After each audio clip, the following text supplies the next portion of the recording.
తాకట్లో ఉన్న మీ బంగారాన్ని విడిపించి ఆ రోజు ఆన్లైన్ రేటుకి కొంటాం. Sharma gold company. మీకు నేను ఒక దేవాలయ ప్రాంగణంలో శివమహాపురాణ ప్రవచన సందర్భంలో మీకు ఒక విషయం విజ్ఞాపన చేస్తున్నాను. బహుశా మా దొరగారికి ఒక్కరికి తెలిసేమో, ఆయన నాకు పేరు జ్ఞాపకంలో లేదు. ఈ ఊళ్ళోనే ఒక వ్యక్తి ఉండేవారు.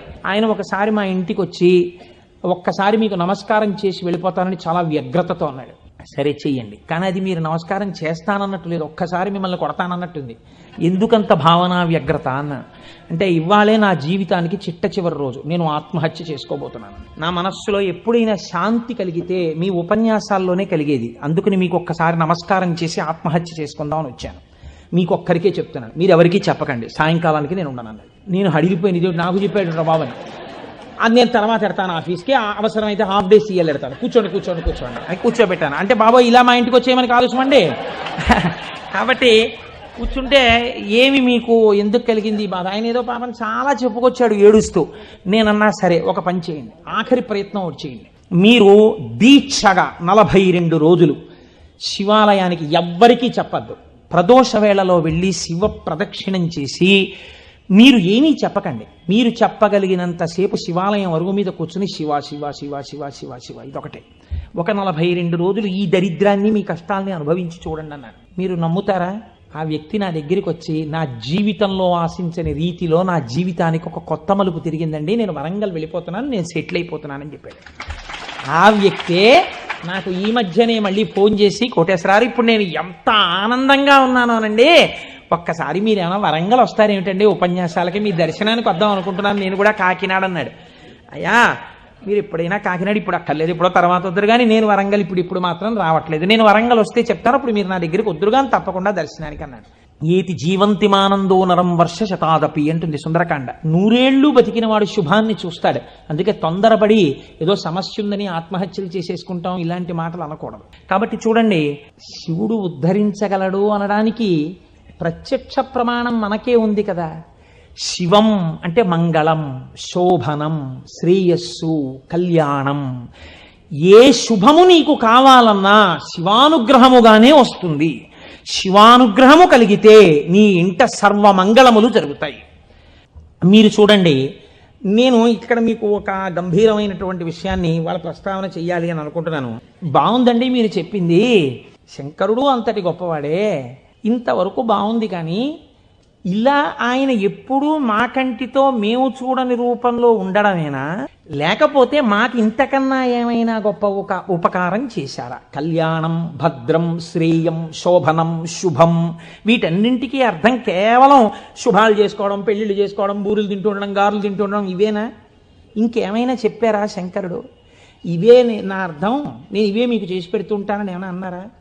దీన్ని మీరు చాలా జాగ్రత్తగా గంభీరంగా పట్టుకోవాలి. మీరు ఇది పట్టుకునే ప్రయత్నం చేస్తే శివపురాణం విషయంలో మీకు ఒక గొప్ప అవగాహన ఏర్పడిపోతుంది. కాబట్టి చెవులు రిక్కించి చాలా జాగ్రత్తగా వినే ప్రయత్నం చేయండి. కదిలినటువంటి శివుని యొక్క స్వరూపాన్నే నటరాజమూర్తి అని పిలుస్తాం. తనలో తాను రమించిపోతున్నటువంటి శివుడు అలలు లేని సరస్సు. కాబట్టి తనలో తాను రమిస్తుంటాడు, కదలిక ఉండదు. ఇప్పుడు అదే శివుడు సృష్టికర్త, స్థితికర్త, ప్రళయకర్తగా ఉన్నాడు అనుకోండి, కదులుతూ ఉంటాడు. ఈ కదిలినప్పుడు నటరాజు నాట్యం చేస్తుంటాడు. నటరాజు సృష్టి స్థితి ప్రళయకర్త అయి నటిస్తున్నప్పుడు పక్కన దగ్గరగా ఎవరైనా నిలబడతారా?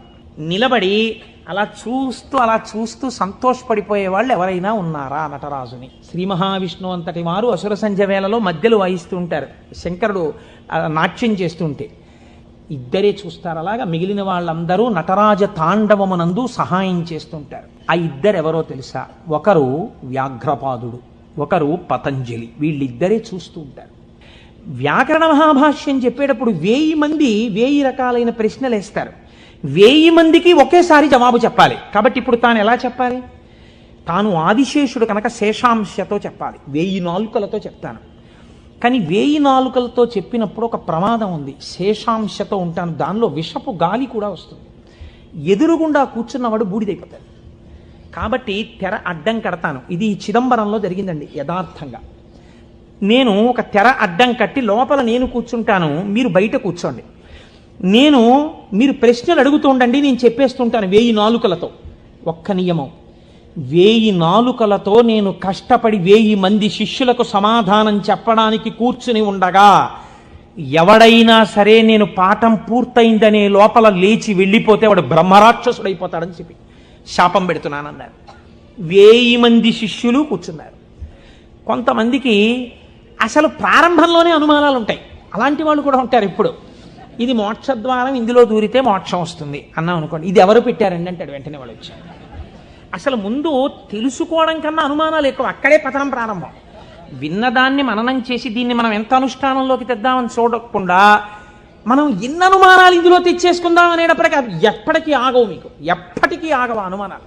ఇప్పుడు ఏమైపోయింది, ఇందులో ఒకటికి అనుమానం వచ్చింది. ఏటో వెళ్ళిపోతే బ్రహ్మరాక్షసుడు అంటున్నాడు. ఈ మాట వినగానే అసలు నాకు తోచడం మానేసింది. అసలు ఈయన మొదలెట్టే లోపలే కాసేపు బయటికి వెళ్ళి తిరిగి వస్తే మనశ్శాంతిగా ఉంటుంది. పాఠం మొదలెట్టే లోపల వచ్చేద్దామని ముందే వెళ్ళిపోయాడు ఆయన. పాఠం మొదలెట్టేటప్పటికి వద్దాం, కాస్త మనశ్శాంతి వస్తుంది. లేకపోతే ఈయన ఏమిటో లోపల నేను 1000 నాలుకలు అంటున్నాడు, తెరత్తకూడదు అంటున్నాడు, ఓరు నాయనో ఇదంతా ఏ గొడవగా ఉంటుందో, వెళ్ళిపోతే బ్రహ్మరాక్షసుడు అంటాడు. ముందే కాస్త తిరిగి వస్తే, అలా తిరిగి వచ్చేస్తే కాస్త మనశ్శాంతిగా ఉంటుంది. అప్పుడు వచ్చి కూర్చుందాం పాఠానికని ముందే వెళ్ళిపోయాడు ఆయన. అంటే ఎలా ఉంటారో చూడండి లోకం. ఇప్పుడు పతంజలి వ్యాఖ్యానం మొదలుపెట్టారు. 1000 నాలుకలతో చెప్పేస్తున్నారు ఆయన పాఠం. ఒక ఆయనకి అనుమానం వచ్చింది.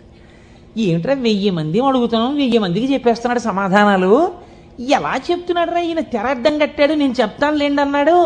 నిజంగా అసలు ఎలా చెప్పగలుగుతున్నాడో ఒక్కసారి చూద్దామని.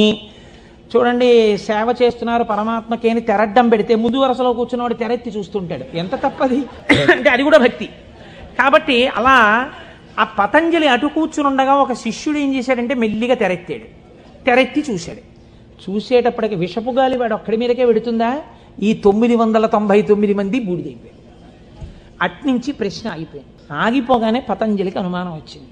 ఏదో జరిగిందని ఆయన పాఠం ఆపి లేపి తెర తీసి చూశారు. బూడిద రాసులు ఉన్నాయి. అరేరే చచ్చిపోయారా 1000 మంది అనుకున్నారు. ఇంతలో పాఠం వినడానికి కొంచెం మనశ్శాంతితో వద్దామన్నవాడు వచ్చాడు. నువ్వు ఎక్కడికి వెళ్ళావురా అని అడిగాడు ఆయన.